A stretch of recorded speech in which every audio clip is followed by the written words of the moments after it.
본 방송에서 제공하는 투자 정보는 투자 판단에 대한 조언입니다.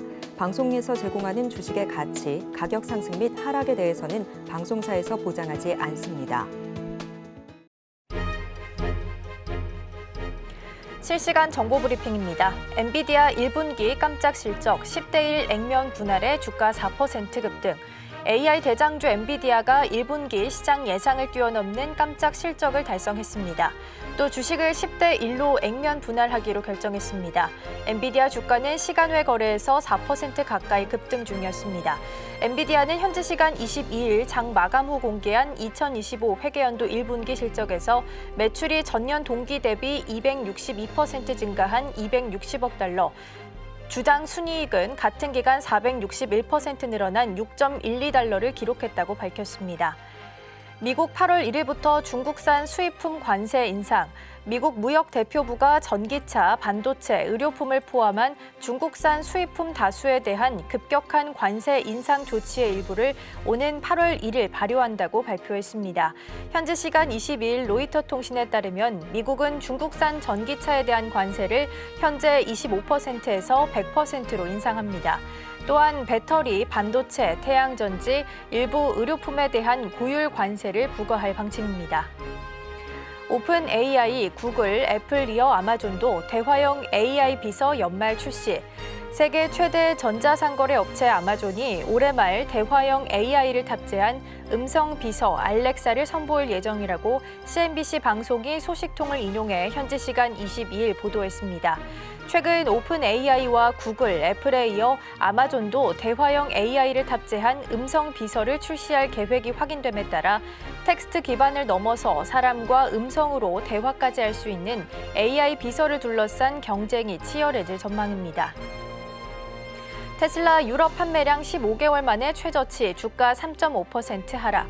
미국 전기차 업체 테슬라의 지난달 유럽 판매 실적이 15개월 만에 최저치를 기록하면서 주가가 3% 넘게 하락했습니다. 현지 시간 22일 뉴욕 증시에서 테슬라 주가는 전장보다 3.48% 내린 180.11달러에 마감했습니다. 전날 테슬라가 전기 트럭 세미 생산을 본격적으로 확대한다는 소식에 테슬라 주가는 6.7% 상승했으나 하루 만에 다시 하락세로 돌아섰습니다. 테슬라 주가는 올해 들어 이날까지 27.5% 하락했습니다.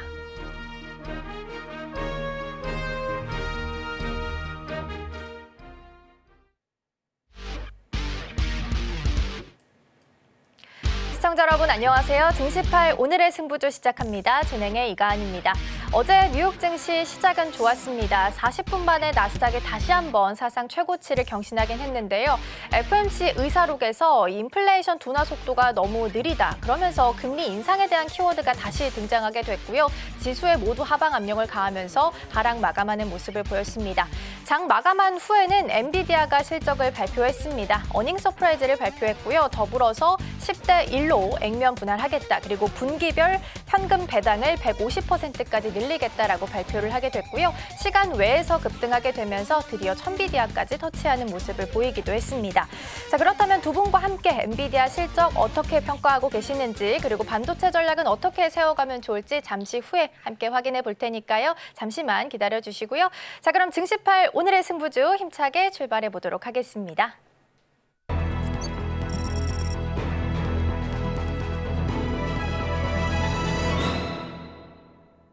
안녕하십니까, 박정훈 PD입니다. 우리 시청자분들 또 어느덧 목요일입니다. 또 내일 오늘 하루 지나고 내일만 있으면 또 주말인데요. 많은 분들 어제 저와 비슷하셨을 것 같습니다. 미국 시장 개장하고요. 내내 이제 미국 시장만 봤을 때 엔비디아 실적 전입니다. 봤을 때는 좀 안 좋았다고 좀 생각이 듭니다. FOMC에서 갑자기 또 며칠 전까지만 해도 금리 인하 기대감이 솔솔 나온다는 얘기로 뭐 사상 최고치 경신하고 뭔가 그런 분위기가 이어가다가 갑자기 또 의사록을 공개해서 보니까 금리 인상 얘기가 또 나오죠. 그래서 제가 저번 주에 두 분의 전문가님한테도 질문을 했고 많은 분한테 말씀드렸지만은 금리 인상, 금리 인하 이거에 계속 휘둘리는 거에 대해서 우리 시청자분들이 너무 스트레스 안 받으셨으면 좋겠다. 그 안에서도 지금 주도주와 주도 섹터가 뚜렷이 있는 시장이기 때문에 우리 시청자분들이 계속 그 FOMC에 관련돼서 너무 스트레스 안 받으셨으면 좋겠고요. 지금 현실에 집중하셨으면 좋겠습니다. 그래서 이제 엔비디아가 아니고 이제 시간의 거래를 보니까 1000비디아를 달성했습니다. 그래서 우리 또 두 분께 또 질문을 먼저 드리고 가야 될 것 같습니다. 또 1000비디아 기념, 우리나라 주식은 아니지만 또 엔비디아가 또 우리나라 그 젠슨왕 CEO가 또 우리나라 코스피 CEO 같아요. 그분의 입에 달렸는데 어쨌든 이창현 대표님, 1000비디아가 달성이 됐고요. 실적은 여전히 좋고. 네. 근데 그게 가장 우려스러웠잖아요. 이제 데이터 센터가 그동안 많이 생겼는데 계속 이렇게 많이 생길 거냐에 대한 우려가 있었는데 그것도 잠식시켰어요. 여전히 네. 견고하고 H 시리즈는 잘 팔리고 있다. 이렇게 말했는데 그럼 오늘은 제가 생각했을 때는 많은 분들이 또 HBM 수혜주 찾기에 나설 것 같습니다. 이창현 대표님 의견 좀 들어볼게요. 네, 근데 이미 어저께 말씀드렸다시피 저는 엔비디아 실적 나쁘지 않을 거라 전망을 좀 했었고요. 그리고 액면분할 가능성도 상당히 높다라고 말씀드렸는데 그 두 개 다 충족을 시켜줬습니다. 실적 상당히 좋게 나왔죠. 260억 달러, 예상치 246억 달러보다 훨씬 더 좋게 나왔고요. 그리고 주당 순이익도 6.12달러, 월가 전망치 5.59달러보다 좋게 나왔습니다. 거기다가 이제 액면분할도 10분의 1로 하겠다. 다음 달 초죠. 다음 달 6일인가요? 하겠다라는 것이기 때문에 다 좋았다 생각하고 있고요. 또 이제 가이던스 컨퍼런스 이제 그 인터뷰하는 내용을 계속 오면서 들었는데 그 뭐랄까요? 이제 신제품이 원래는 내년에 출시될 거라고 예상을 좀 했었는데 올 하반기면 공급할 수 있다 얘기를 했고요. 그리고 그 신제품 때문에 기존의 제품 H백의 주문이 줄어들지 않겠느냐 이런 거에 대한 어떤 걱정거리 없냐니까 충분히 지금도 공급이 그러니까 수요가 넘쳐나고 있다라고 표현했어요. 사실은 이미 지난번 실적 발표를 했을 때 젠슨왕이 말했었던 것 중에 하나가 현재 티핑 포인트 시점이다. 그러니까 폭발적으로 늘어난 시점이라 이게 진입했다라고 표현을 했거든요.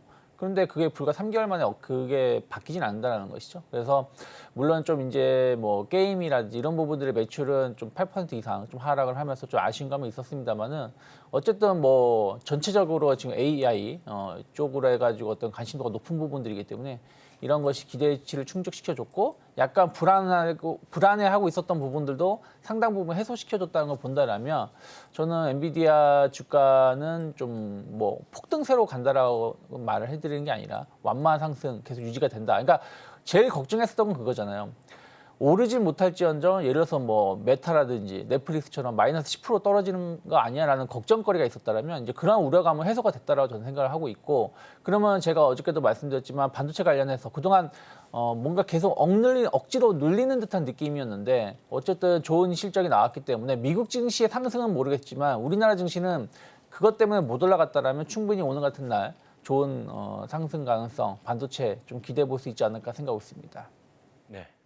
그렇습니다. 우리 시청자분들 어제 뭐 FOMC 얘기 처음에 들었을 때 심란하셨지만 어쨌든 우리 시청자분들 포트 안에는 반도체 주식 하나쯤은 있지 않을까 생각 듭니다. 오늘 시장이 어떻게 될지 모르겠지만 힘내셨으면 좋겠고 우리 김성규 전문가님은 엔비디아에 대해서 AI 쪽은 좋게 보지만 엔비디아에 대해서 자꾸 이제 돌다리를 좀 두들겨 보자라는 의견이셨었거든요. 어떻게 보시나요?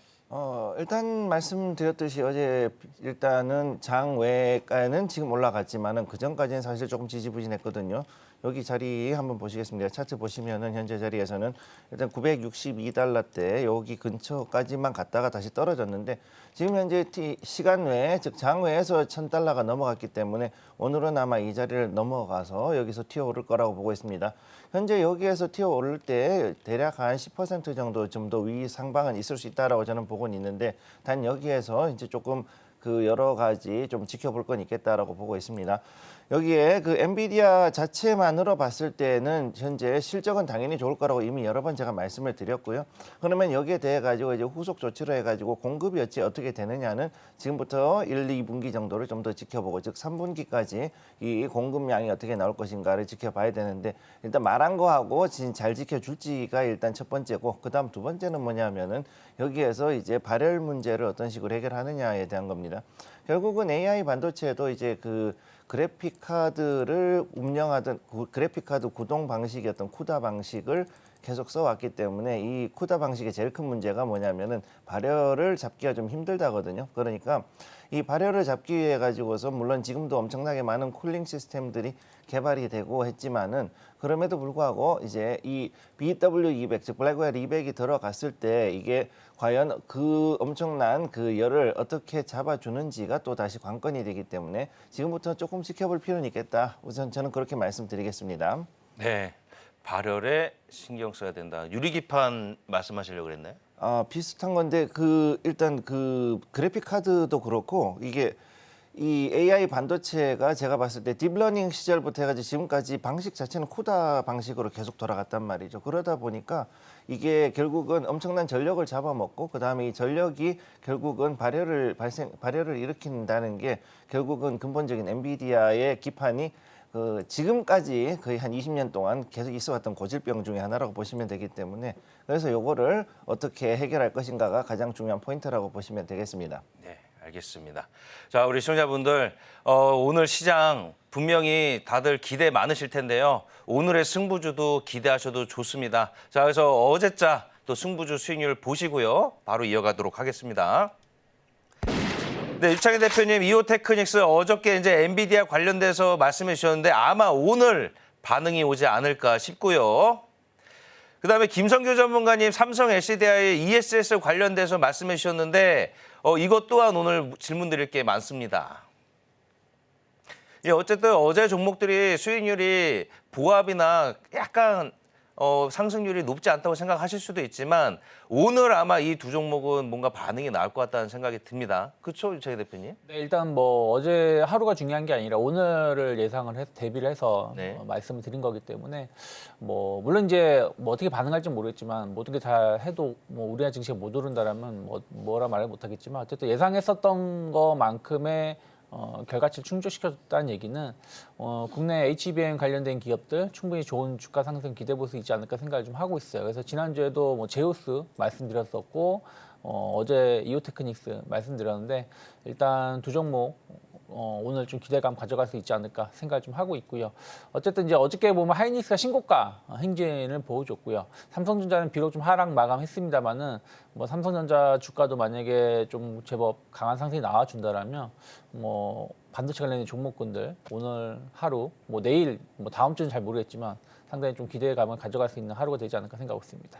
네, 오늘 이 종목 AS 하면서 어제장 시장도 살짝 복합적으로 질문을 드려야 될 것 같아요. 요즘 미국도 그렇고 우리나라 시장도 그렇고 이 에너지 관련돼서 지금 난리 법석입니다. 네. 뭐 원전을 했다가 태양광을 했다가 뭐 수소 연료 전지로 갔다가 뭐 지금 복잡한데요. 지금 과도기인 것 같습니다. 이 전력 관련돼서. 근데 지금 BHI 그때 얘기하셨던 제안주가 또 좋은 모습을 보이거든요. 네. AS 겸 지금 현재 이 에너지 관련된 섹터 조금 정리 좀 부탁드려도 될까요? 종목이 너무 많이 지금 뿌려지고 있어가지고. 사실은 정리를 솔직히 못하죠.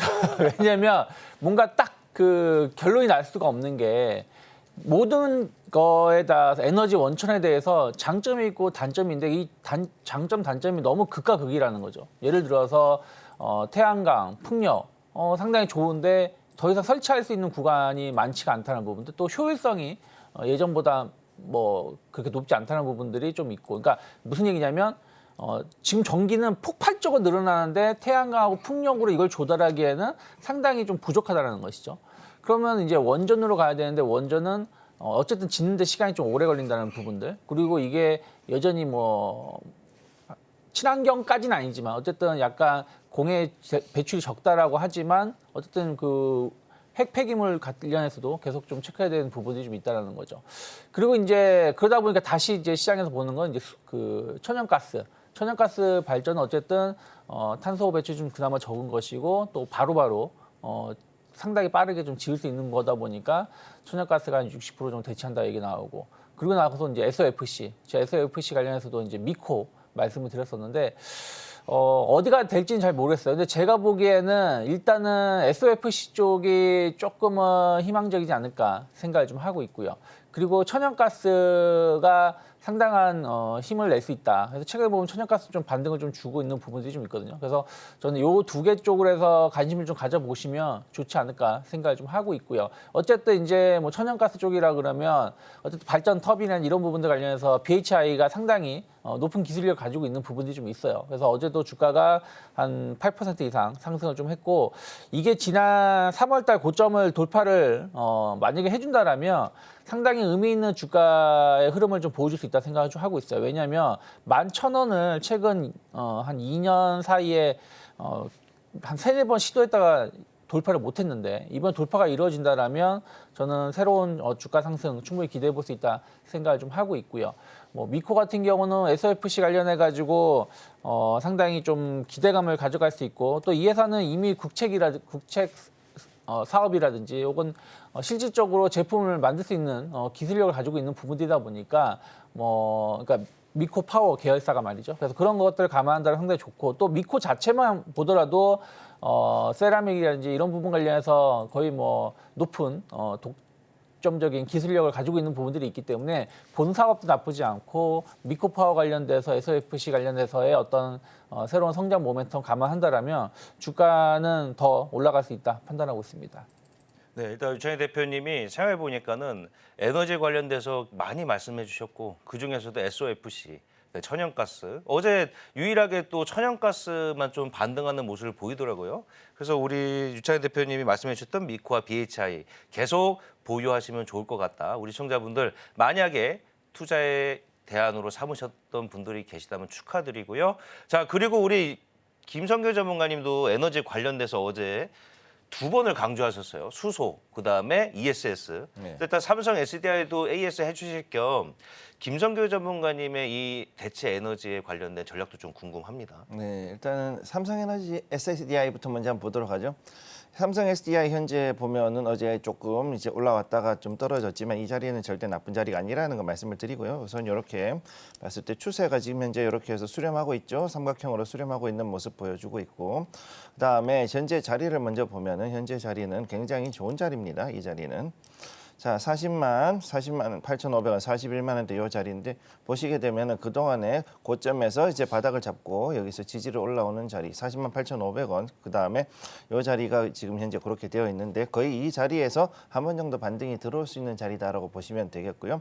자, 그리고 이 중요한 거는 대체 에너지라는 것이 왜 문제가 되느냐 하면, 지금까지 인류가 만들어 놨던 이 에너지 중에서 가장 강력한, 쉽게 얘기해서 경제성이 제일 좋은 그런 그 에너지원이 뭐였냐면, 첫째는 원전이고, 그다음 두 번째로는 석탄하고 석유입니다. 화석연료라는 거죠. 그렇기 때문에 이거를 대체하려 그러면은 첫째는 경제성이 받쳐져서, 즉 싼 가격에 그다음에 고출력의 에너지를 대량으로 낼 수 있는 그런 그 에너지원들을 찾아내는 게 지금 현재 우리가 가야 되는 숙제라는 얘기예요. 그러니까 이걸 하기 위해 가지고서 우리는 전력으로 일단 돌렸는데, 생각보다 전력을 만들어내는 데는 결국은 그 여러 가지 방법들이 많이 동원이 되고, 거기에 대해서 얼마나 효율적으로 뽑아내느냐가 지금 가장 중요한 이슈라고 보시면 되겠습니다. 따라서 지금 현재 우리는 그 석탄과 석유 같은 이런 화석연료 시대에서 전력 에너지로의 어떤 그 전환되는 과도기로 넘어가는 시점에서, 그럼 여기에서 이 전기를 만들어내기 위해서 과연 얼마나 좀 더 경제적이고 그다음 친환경적인 에너지를 찾아내느냐. 지금 친환경적이라는 그 단어가 하나 더 들어갔기 때문에 여기에서 상당히 많은 그 어려움이, 즉 넘어가는데 좀 그 갭이 크다. 즉 캐즘이라 그러죠. 캐즘이 상당히 커져 있다라고 보시면 되겠습니다. 네.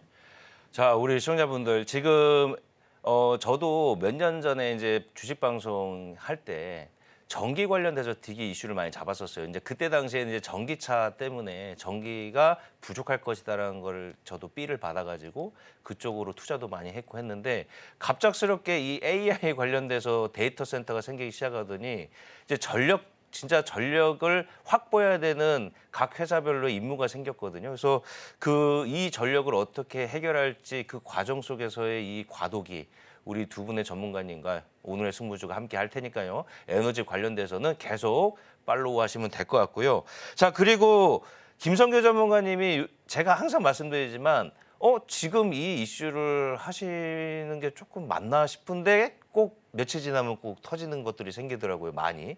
그 중에 하나가 바로 현대차였습니다.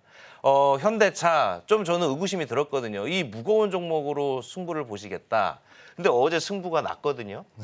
저는 정말 이 몸땡이 무거운 현대차가 9%를 오른 게 거의 기염을 토했다.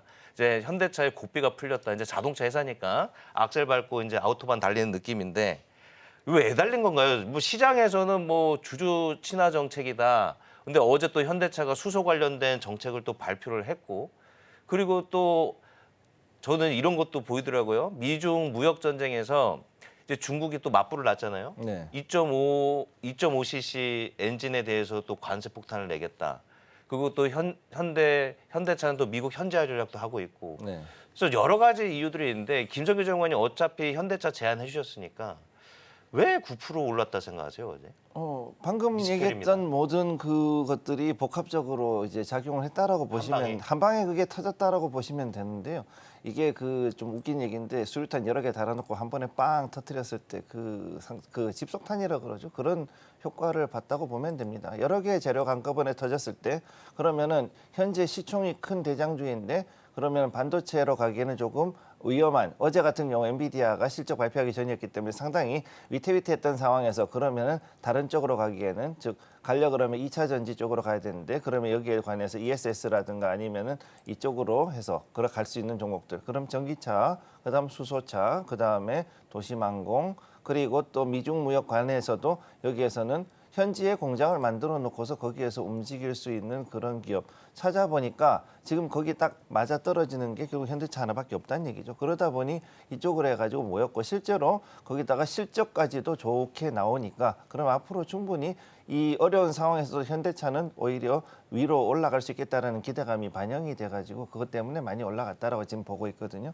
그래서 여기 차트를 잠깐 보시게 되면은 25만 5천 원짜리가 원래 고점이었습니다. 그랬는데 여기에서 다시 또 위로 올라갔기 때문에 사실상 역대급의 실적 여기에 최고가는 28만 9천 원이 최고점이라고 지금 나와 있어요. 그런데 여기 이 근처까지도 가서 오늘 어쩌면은 이 최근 몇 년 안에 최근 몇 년이 아니죠. 지금까지 들어왔던 것 중에 최고의 실적이 나왔는데 이 고점을 아마 조만간 한 번 정도 더 뚫을 수 있는 시점이 올 거라고 저는 일단 그렇게 보고 있고 우리가 이제 많은 분들이 생각할 때는 우리나라에서 지금 현재 국내에서 내수로 돌아가는 차들에 대해서는 많이 좀 불만이 많으신 것은 저희도 알고 있지요. 그런데 이 현대차가 생각보다는 글로벌로는 이제는 거의 탑2까지 일단 양산차 분야에서 올라와 있는 데다가 그다음에 우리나라에서 판매하지 않는 수많은 다른 유럽형 모델이라든가 또는 해외형 모델 같은 것들은 특히나 이런 것들이 그 여러 가지로 봤을 때 실적이 생각보다 좋았어요. 그렇기 때문에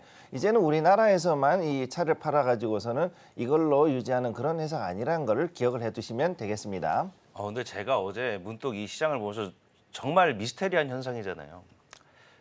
이러다가 시가총액에서 이거 좀 위험한 발언인데 제가 저의 정말 무식한 개인 투자자의 마음입니다. 제 생각이에요, 그냥.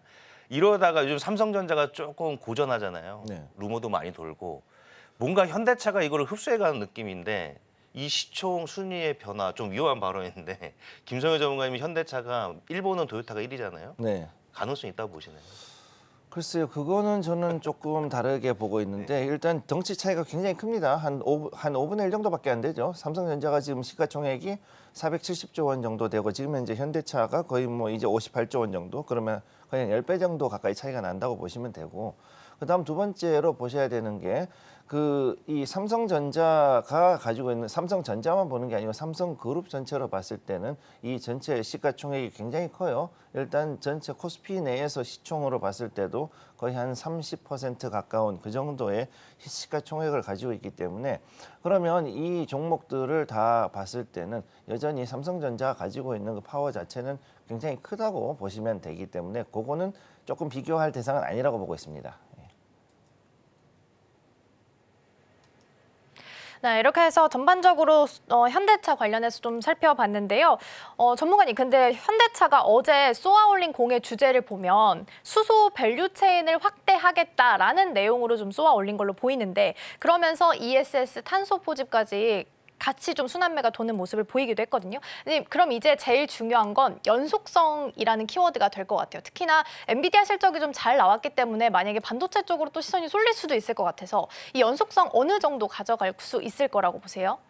되게 재미있는 질문 해주셨는데 이게 AI 반도체가 가면은 거기에 맞춰가지고 그 수소라든가 또 다른 대체 에너지들이 갈 수밖에 없는 상황에 지금 왔습니다. 어이없게도 그렇게 됐는데 전기에 대한 폭발적인 수요가 너무 늘어나다 보니까 결국은 이걸 해결하기 위해 가지고서 화석 연료를 쓰지 않으면 신재생 에너지 아니면 대체 에너지들을 같이 써야 되는 상황이 왔는데 그러면은 천연가스하고 원전을 기반으로 이 두 개의 축을 가지고서 받쳐주는 상태에서 이제는 대체 에너지들이 들어가야 되거든요. 그러면 그렇게 했을 때는 결국은 이제 수소에 대해서 다시 한번 눈을 돌려야 되는 시점.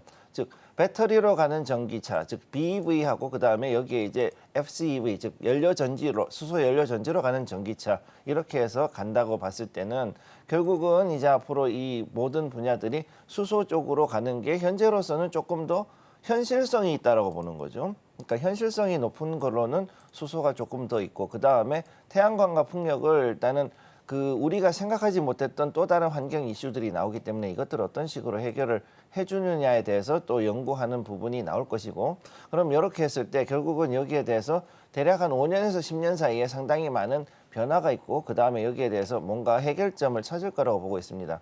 그렇기 때문에 탄소 포집하고 수소는 결국은 같이 갈 수밖에 없고요. 왜냐하면은 여기에서 이제 지금 현재 나오는 것 중에서는 일단 천연가스에서 포집을 해내는 건데 그러면 거기에 있는 그 메탄가스 CH4에서 탄소를 뽑아내고 그다음 거기에서 수소를 이제 채취해내는 방식이다 보니까 그럼 결국은 두 가지가 같이 연결돼서 갈 수밖에 없는 거고 그럼 여기에 맞춰 가지고서 결국은 현대차가 됐든 혹은 거기에 관련돼 있는 HD그룹이라든가 다른 뭐 SK라든가 이런 쪽도 같이 갈 수밖에 없다. 요거를 기억해 두시면 되겠습니다.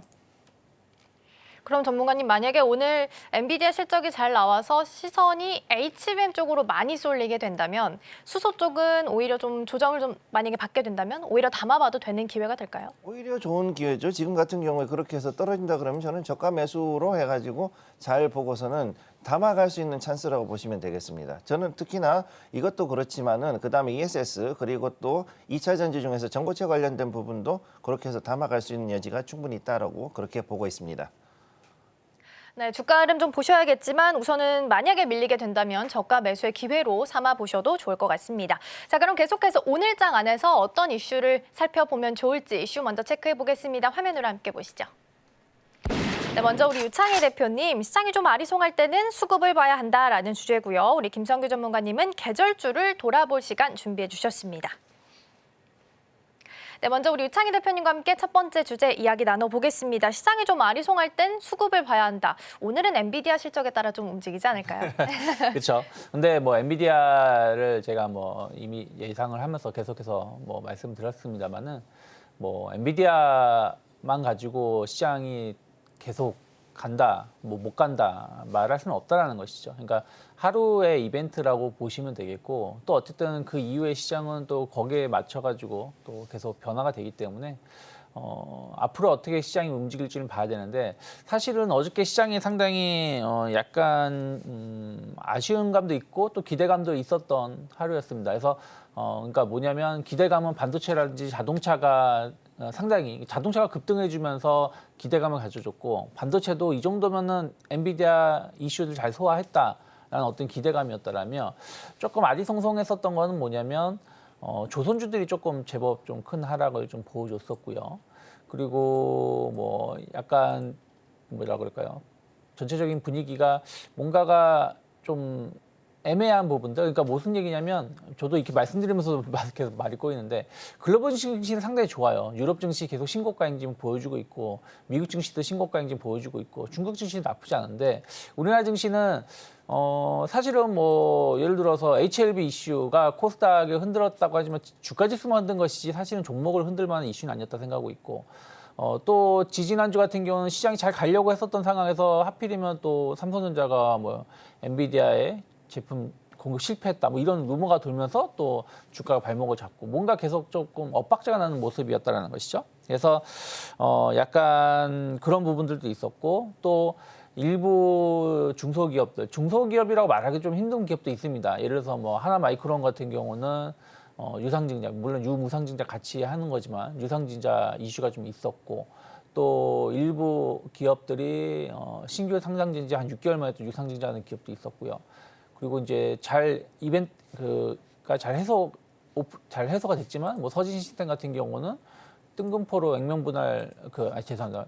그 기업 분할 하려고 했었다가 완전히 좀 거래 정지 당하면서 그런 이슈도 좀 있었고, 그러니까 약간 뭔가가 좀 그런 부분들도 약간 작은 잡음들도 주가 상승을 조금 제한시키는 요소가 아니었나 생각을 좀 하고 있습니다. 하지만 그러면서도 결국은 신고가 가는 종목군들은 있고 또 시장은 계속해서 움직임이 나오고 있기 때문에 이런 데서 우리가 이제 힌트를 찾는다라면 제가 예전에도 한번 그렇게 말씀드렸습니다만은 수급을 보는 게 제일 좋습니다. 그리고 지금 이제 5월 이제 이번 주가 지나면 다음 주 5월 한 주가 남는 것이고 또 6월 달을 전망한다라면 5월 달에 어쨌든 최근 5월 달 들어서 혹은 4월 중순 이후에 외국인이나 기관이 조금 많이 매수한 종목이 무엇인가? 그럼 이 종목군들 왜 매수를 했는지에 대해서 좀 고민을 해볼 필요 있다는 거죠. 왜냐하면 그들이 뭐 1, 2% 수익을 얻자고 주식을 사는 건 아니거든요. 어저께 현대차 외국인이 2,500억 정도 매수가 들어왔습니다. 근데 그 2,500억도 1시 이후에 들어왔어요. 그 전까지 전혀 그 미동을 하지 않고 있다가 1시 이후에 매수가 들어왔는데, 그러면 그 외국인들이 수익을 따지면 5%도 안 되는 거예요. 왜냐면은 주가라는 거는 한 번에 10% 오르고 횡보한 게 아니라 계속 올라간 거니까요. 그럼 전체 평균 수익률은 5%가 안 되기 때문에 겨우 이거 수익 내자고 매수 들어온 건 아니라는 것이죠. 그래서 외국인이나 기관이 단타로 매수 들어온 종목이 아니라면 그 종목군들이 지금 움직임을 이제 준비 중에 있다라면 이제부터 혹은 6월 달에 상당히 좋은 주가 상승을 좀 기대해 볼 수 있지 않을까 생각을 좀 하고 있습니다. 그래서 뭐 외국인들 같은 경우 최근에 본다라면 반도체, 소부장 관련된 종목군들 좀 매수가 좀 꾸준하게 보여준 것들이 있고요. 또 기관 같은 경우는 뭐 저PBR이라든지 뭐 화학주에 좀 관심을 좀 주고 있기 때문에 이런 부분들 우리가 고민을 해보시면 좋다 생각하고 있고, 또 하나는 약간 엇박자가 좀 나고 있는 게 이복형 금감원장은 미국 가가지고 공매도 이제 시행할 수 있다 말을 했는데 어저께 또 용산에서는 뭔 헛소리야 하면서 공매도 당장은 아니다. 그러니까 뭐 언제까지인지 모르겠지만 뭐 6월 달 당장 시행은 아니다. 시기상조다. 이렇게 발언을 해줬다라는 것이죠. 그러면 어찌되었든 뭐냐면 그동안 좀 시장 참여자들도 걱정했었던 것도 6월 10일 이후에 공매도 부활하면 또 외국인들 뭐 매도 나오는 거 아니야라는 걱정거리도 있었는데 어찌되었든 그 불확실성이 이게 7월로 미뤄질지 8월로 미뤄질지 모르겠지만 어찌되었든 매수 우위 시장, 어쨌든 공매도가 무차별적으로 나올 수 있는 부분들이 상당 부분 해소가 된 것도 제가 보기에는 충분히 긍정적인 흐름들 이어질 수 있지 않을까 생각하고 있습니다.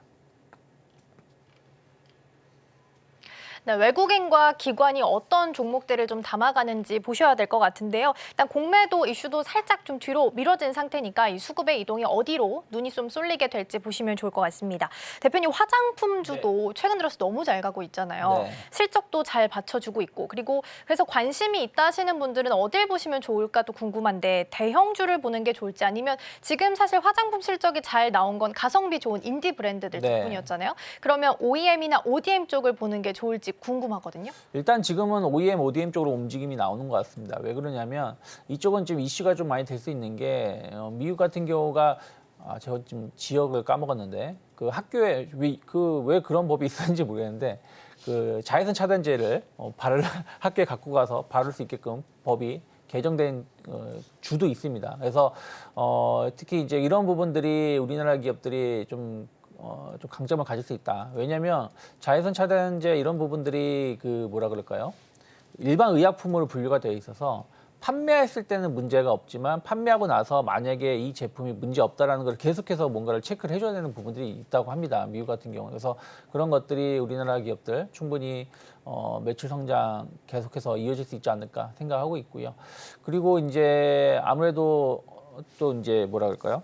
최근에 보면은 다이소 에서의 어떤 그 어린 학생들이 상당히 폭발적인 제품 뭐 그런 화장품 관련돼서 인기가 많다고 하는데 그 중소형 업체들이 그런 부분들을 대응을 잘 할 수 있다는 것이죠. 대형 기업보다는. 그래서 그런 것들을 감안한다라면 물론 그렇다고 해서 아모레퍼시 못 간다는 거 아닙니다. LG생활건강 못 간다는 거 아니에요. 이들 기업들도 주가도 나쁘지 않습니다. 하지만 어쨌든 주가의 어떤 수익률, 탄력성 이런 걸 감안한다라면 아무래도 중소형 관련된 화장품 업체들이 조금은 더 좋다. 하지만 또 거기에 맞춰서 리스크 관리도 계속해서 더 중요하게 해야 된다는 건 항상 항상 유념하셔야 되지 않을까 생각하고 있습니다.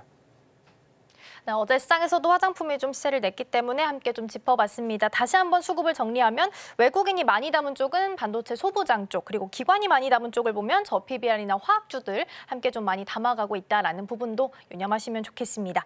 자, 이어서 두 번째 주제도 확인해 보겠습니다. 계절주를 돌아볼 시간이라는 주제인데요. 음식료, 삼양식품이 정말 의외로 상한가를 터치하면서 음식료주들이 함께 좀 힘을 받아가고 있습니다. 5월 그리고 또 6월 들어서는 어떤 종목들 보면 좀 좋을까요?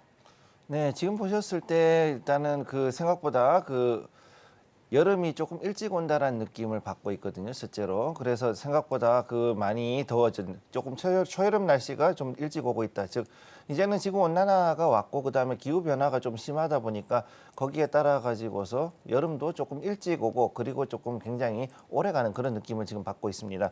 그래서 여기에 보시게 되면 이른 더위가 시작됐기 때문에 여기에 대해서 일단 첫 번째 가전하고 그다음에 여기에 관련돼서 얼음 정수기라든가 이런 것들이 지금 또 굉장히 많이 팔리는 평소보다 조금 더 일찍 시작한 그런 감을 지금 받고 있거든요. 그러다 보니까 여기에 맞춰 가지고서 결국은 보통 한 이제 6월 정도 됐을 때 움직이기 시작하던 그런 계절주들이 벌써부터 움직이기 시작하는 거를 조금 볼 수가 있겠습니다.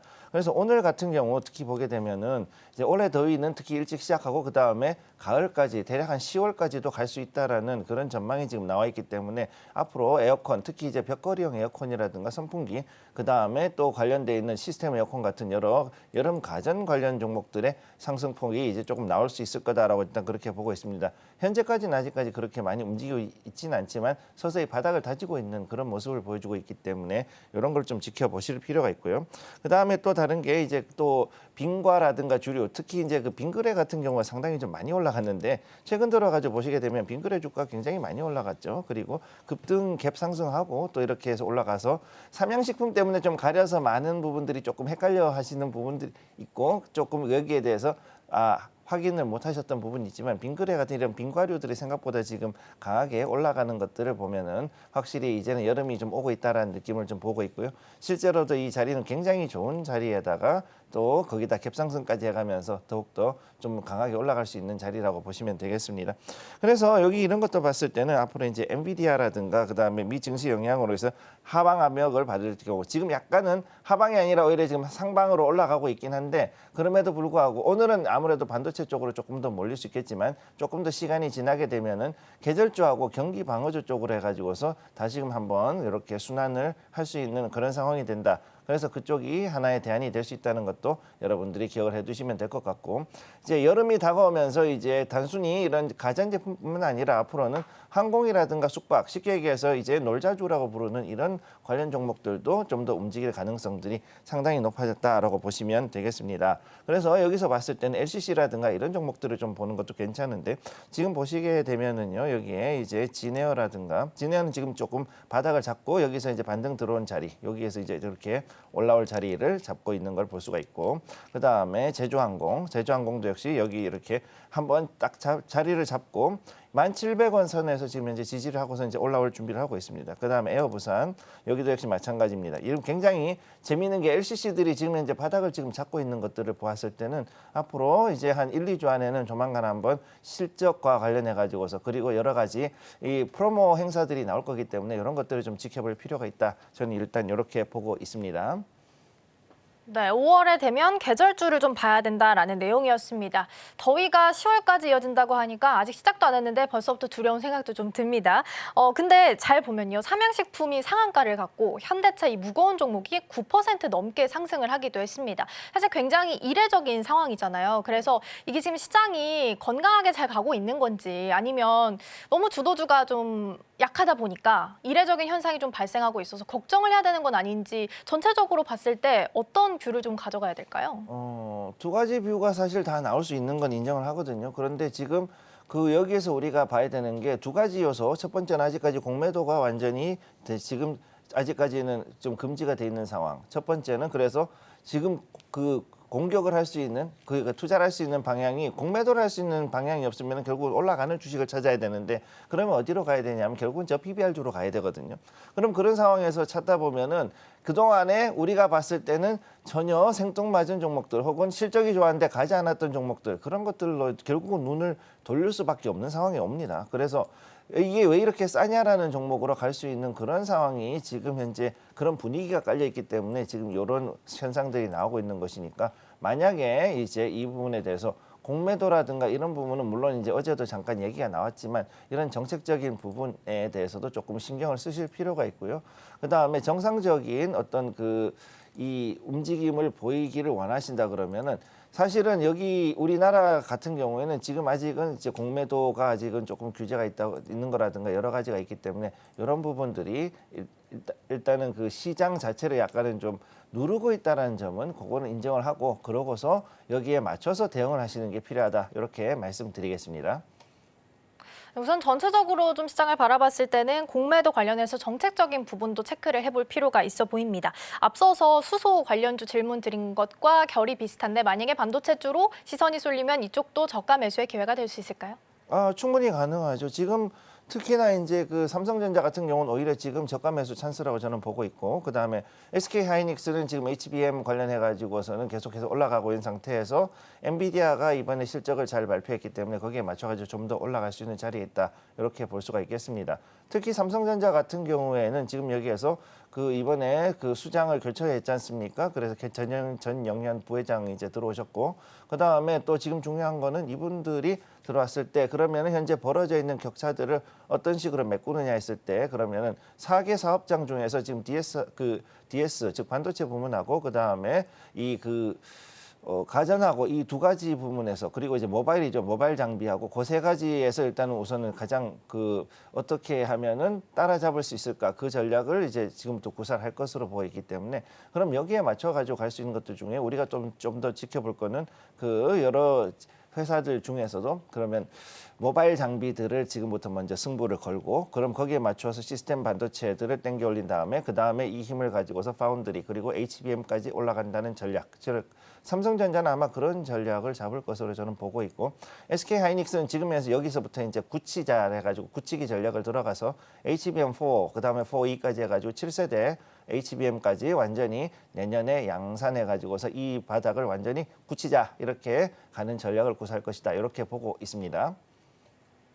네, 두 가지 이슈들 함께 체크해봤고요. 가장 중요한 승부주들 기다리고 있습니다. 만나러 함께 가보시죠.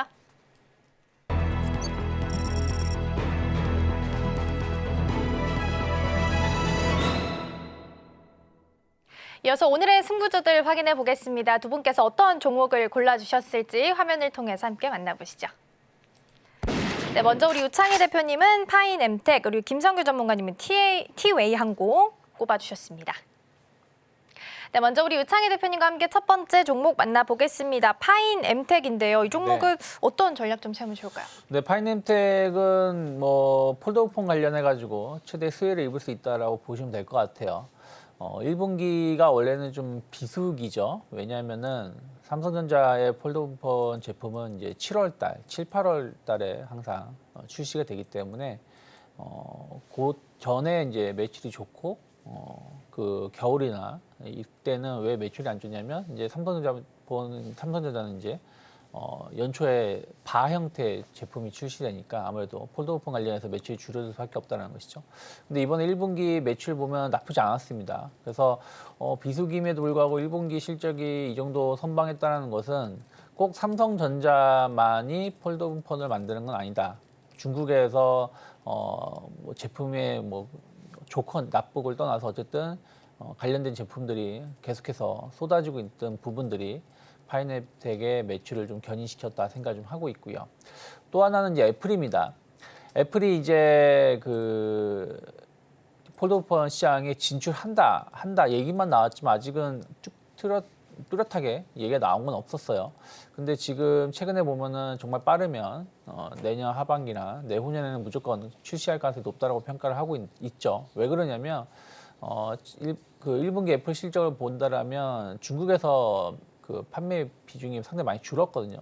1위에서 3위로 2단계 떨어질 정도로 좀 부진한 모습을 보여주고 있는데, 물론 이것은 이제 중국 정부의 정책적인 영향도 좀 있습니다만은 좀 식상한 느낌들도 좀 일부 있다라고 생각하고 있는 것 같아요. 그래서 그것을 타개하려면은 아무래도 디자인 쪽으로 변화를 줘야 되기 때문에 그 폴더폰이 핵심적인 역할을 해줄 수 있다라고 좀 평가를 좀 해주고 있다는 것이죠. 그래서 이 시장이 계속해서 급성장한다라는 부분들은 파이낸트가 상당히 독점적인 기술력을 가지고 있다 보니까 시장을 좀 선점해 놓고 있습니다. 그러면 제품이 지금도 약간 힌지 부분이 항상 거슬리는 부분들이 있는 거거든요. 그래서 삼성전자도 이번에 그 7월 달에 나온 신제품에 대해서 그 폴더폰에 접히는 부분, 이 부분에 대해서 상당히 신경을 많이 썼다라고 하고 있기 때문에 다른 건 단가를 좀 줄일 수 있겠지만 이쪽 부분에 대해서는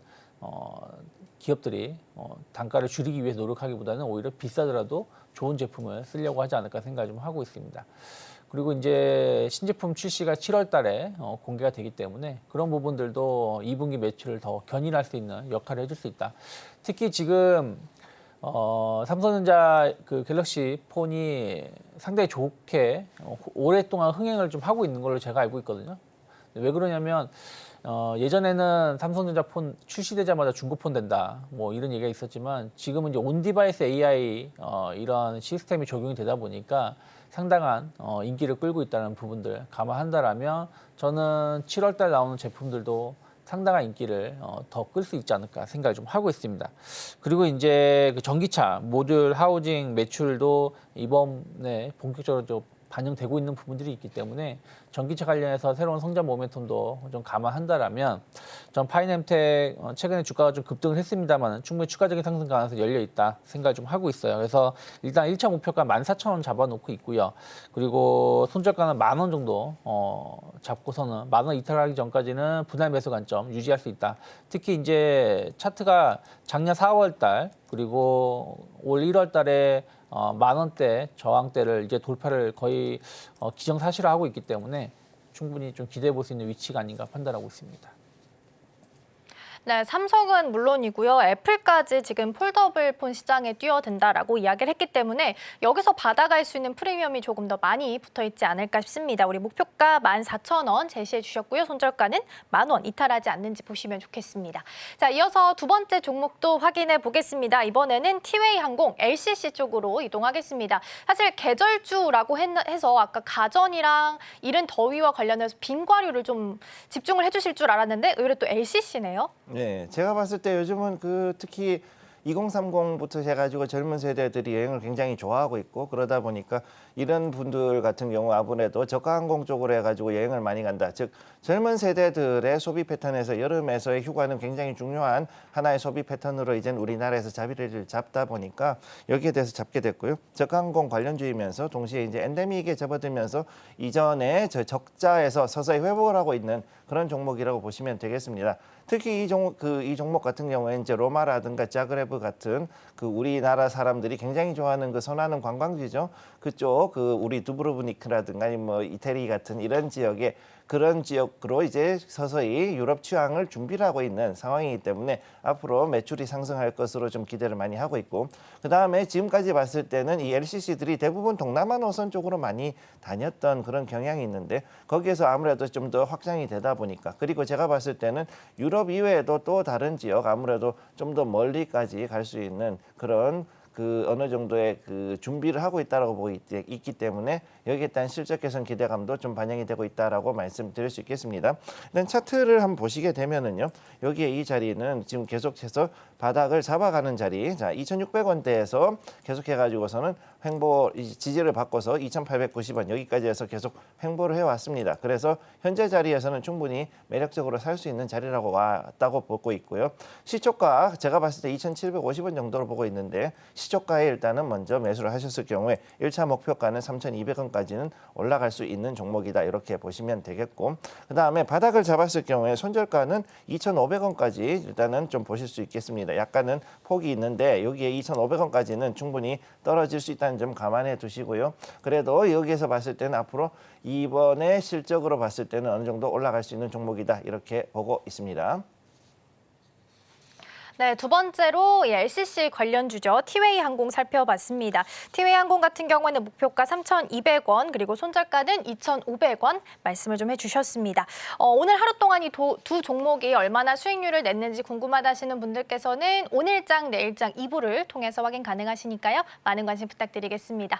자, 그럼 저희는 마치기 전에 오늘 방송의 핵심 내용 다시 한번 화면으로 정리해 보겠습니다. 네, 먼저 우리 유창희 대표님과 함께 시장이 아리송송할 때는 수급을 보자라는 부분 함께 살펴봤고요. 우리 김성규 전문가님은 5월 계절주를 다시 한번 체크해보자 말씀해 주셨습니다. 오늘의 승부주로는 파이nem텍과 티웨이 항공 꼽아주셨습니다. 네, 저희가 방송 중에 제공해드린 정보는 투자 판단을 위한 조언일 뿐 해당 종목의 가치와 수익률은 보장하지 않습니다. 저희는 잠시 후 증시 9로 돌아오겠습니다. 시청해주신 여러분 고맙습니다.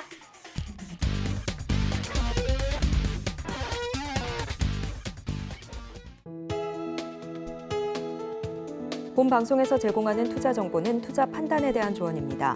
방송에서 제공하는 주식의 가치, 가격 상승 및 하락에 대해서는 방송사에서 보장하지 않습니다.